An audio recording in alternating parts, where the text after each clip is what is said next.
केला बेचने वाली चुड़ैल। एक बार की बात है, जादूपुर नाम के एक गांव में करतब दिखाती एक औरत एक रेड्डी के लिए गांव में आती है। आइए आइए मेहरबान कदरदान, खाइए रोहड़ा के ताजे ताजे केले। कभी खाए नहीं होंगे ऐसे केले, पीले पीले केले खाइए। ये कहकर रोहड़ा हाथों में 4 केले लिए उन्हें सर्कल में जोर जोर से हवा में उछालती हुई करतब दिखाती है, जिसे देखकर आसपास के सारे बच्चे अपने अपने मम्मी पापा से उस औरत के पास जाने की जिद करने लग जाते हैं। पापा, ऐसा तो सर्कस में बॉल से होता है ना, ये आंटी तो केले से कर रही है, चलिए ना पापा देखते हैं। रोहड़ा एक पतली सी तार पर चलती हुई केलों से करतब दिखाती है। आते जाते सभी लोग बाहर रुककर उसके करतब देखते हैं और वाह वाही करते नहीं थकते। जैसे ही एक आदमी पास आकर उसे पैसे देने लग जाता है, तब वो कहती है, अरे नहीं नहीं साहब, मैं करतब तो बच्चों के मन को बहलाने के लिए करती हूँ, धंधा तो मेरा केले का है। पीछे देखो मेरी रिड्डी, जो भी मेरे केले खाएगा मेरी तरह चुस्त दुरुस्त और तंदुरुस्त हो जाएगा। पता चलता है क्या कि मेरी उम्र 55 की है। अरे पर ऐसे ठंड के मौसम में कोई केला क्यों खाएगा? ये ऐसे वैसे केले नहीं है साहब, ये शरीर में गर्मी देते हैं, ठंड को दूर भगाए जो भी रोहिणा के केले खाए। पापा, अगर मुझे केले नहीं मिले तो मैं घर नहीं जाऊंगी। तभी उसके पापा कहते हैं कि बेटा, केले ठंड में कभी गर्मी नहीं देते, ये सब कहने की बातें हैं, सामान बेचने का तरीका है इनका। पर पिंकी नहीं मानती। मैं केले खाऊंगी। पिंकी की जिद के आगे नत्थू हार जाता है और उसे केले खरीद कर दे देता है। पिंकी खुश होकर केले घर ले आकर खाती है। अब मैं भी करतब करूंगी, कितना मजा आएगा, जादुई केले। पिंकी पहला केला खत्म भी नहीं करती कि वो बेहोश हो जाती है। दूसरे केले से एक काला धुआं आता है और रोहड़ा चुड़ैल बनकर बाहर निकल आती है। मेरे भूतिया केले बच्चे न खाए, ऐसा हो ही नहीं सकता। जादूपुर वालों, कब तक बचोगे? आ गई हूं मैं रोहड़ा, जिसका कोई नहीं कर सकता सामना। रोहड़ा पिंकी को गोद में उठाकर काले धुएं में कहीं गायब हो जाती है। शाम के वक्त नत्थू घर लौटता है और पिंकी को घर में ना पाकर उसकी माँ से कहता है, माँ पिंकी कहाँ है? अरे बेटा, उसे तो तू सुबह करतब दिखाने ले गया था ना, फिर कहाँ वापस आए तुम दोनों? मुझे लगा तू उसे अपने साथ मंडी ले गया होगा। हे भगवान, मेरी बच्ची कहाँ गई?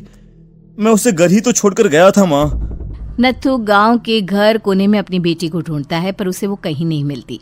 परेशान होकर आखिर रो रो कर नत्थू हिम्मत हार कर घर लौट आता है।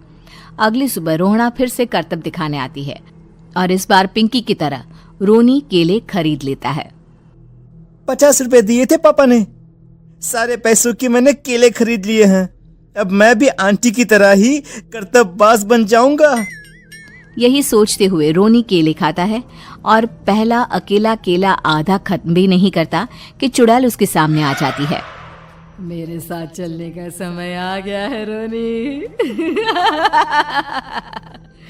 ये तो बस शुरुआत है, अब इस गांव के सारे बच्चे धीरे धीरे मेरे कब्जे में होंगे, एक बच्चा भी नहीं बचेगा। ये कहकर रोनी को गोद में लेकर काले धुएं में अदृश्य हो जाती है। इसके बाद हर रोज गांव में से कोई ना कोई बच्चा गायब होता, पर ऐसा क्यों हो रहा है किसी को भी समझ में नहीं आ पा रहा था। रोज की तरह अपनी बेटी पिंकी की तलाश में नत्थू गांव के एक तालाब के पास बैठा रो रहा था। कहाँ गई मेरी पिंकी? शकुंतला के जाने के बाद एक वही तो मेरा सहारा थी। अरे उसकी आत्मा कोस रही होगी मुझे कि मैं अपनी बच्ची को संभाल भी नहीं पाया। नत्थू ये कहता हुआ रो ही रहा था कि तभी तालाब में से उसे शकुंतला की आवाज सुनाई देती है। कहाँ थी तुम शकुंतला? हमारी बच्ची और सारे गायब हुए बच्चे रोहड़ा के कब्जे में हैं। वो बच्चों को जो केले देती है उससे बच्चे बेहोश हो जाते हैं और उसके कब्जे में आ जाते हैं और वो उन्हें ले जाकर काली दुनिया में ले जाती है। पर वो ऐसा क्यों कर रही है? ये मैं नहीं जानती, पर उस दुनिया का रास्ता मैं आपको बता सकती हूँ। जहां ये नदी खत्म होती है वहां एक केले का पेड़ है, उसके नीचे एक दरवाजा है, वहीं से रास्ता जाता है उस दुनिया का। ये कहकर शकुंतला की आत्मा गायब हो जाती है। गांव के सभी लोग झुंड बनाकर उसी रास्ते से काली दुनिया में चले जाते हैं और वहां देखते हैं कि सारे बच्चे वहां काम कर रहे थे। पापा मुझे ले चलो यहाँ से। पापा पापा। सभी बच्चे अपने मम्मी पापा से लिपट जाते हैं। तो तुम लोग यहाँ तक आ गए? क्यों हमारे बच्चों को पकड़ लिया तूने? तुझे शिकार ही बनाना है तो ले, हम सब आ गए हैं, हमें खा ले। नहीं, मुझे बच्चे चाहिए, मेरे बच्चे के बदले तुम लोगों के बच्चे। क्या मतलब? मैं इसी गांव में रहने वाली एक औरत थी।